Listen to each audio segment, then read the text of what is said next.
Welcome to the Arlington Catholic Herald Podcast. The Lord is my shepherd, I shall not want.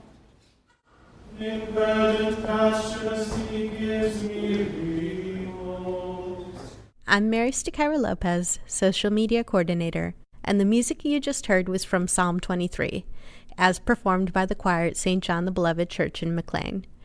The parish offers a unique, year-long sacred music apprenticeship, which is featured in an article by Richard Willing in the June 6th edition of the Catholic Herald. Joining me today is James Senson, the parish's music director. Welcome to the show, James. Thank you for having me. So can you give me an overview of the program? What does it take to graduate successfully? Well, the program's for juniors and seniors in high school. Started with Elizabeth Black, who is my assistant. She's a teacher at Oakcrest, and she's my assistant here at the church. We came up with an idea of putting this apprenticeship together, and so we tag team a lot of the responsibilities. The first year is heavily focused on classroom, which is a focus on history of the church, music documents about the liturgy.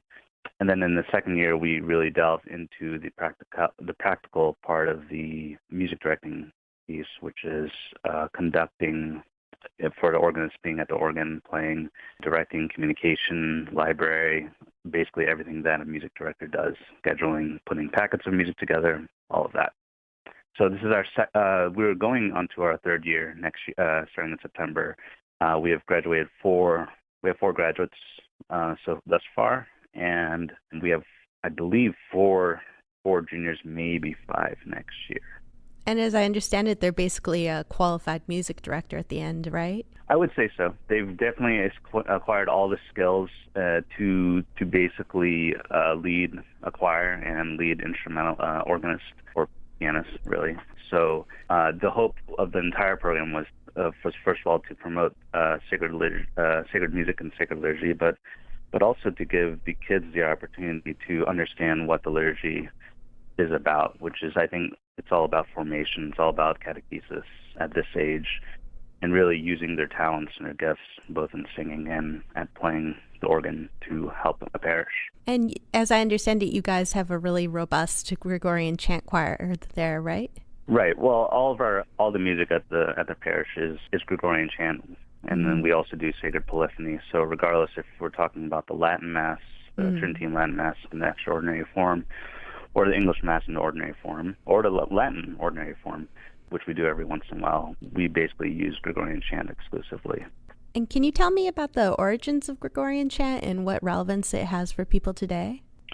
Right. Well, the beginning of religion starts with chant, and I'm thinking of Judaism primarily. In order to execute texts being heard, there were no microphones then, so in order to elevate whatever text is being said, it had to be sung. So going back to even the Jews, and then later to the Catholics, chant has always been a part of religion in some capacity.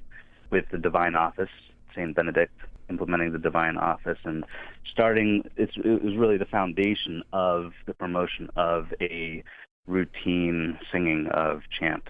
And if you go to monasteries all over the world and to seminaries, and chant is always being sung. It's not just a part of the liturgy, it is the liturgy in itself.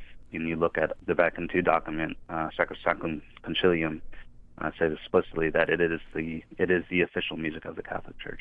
It always has been, and it always will be. Well, thanks for joining us, James. We appreciate it. Thank you. So speaking of liturgies, it's ordination season. Last weekend, 3 transitional deacons were ordained, and this coming weekend, 4 men will be ordained priests.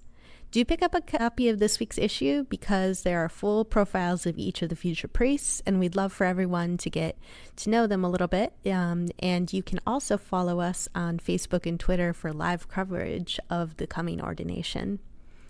And before I close, just a quick request. Please leave a rating and review of this podcast on iTunes, Stitcher, Google Play Music, or wherever you listen. You can also drop our producer, George Goss, a line at george.goss, GOSS, @catholicherald.com. Thanks for listening.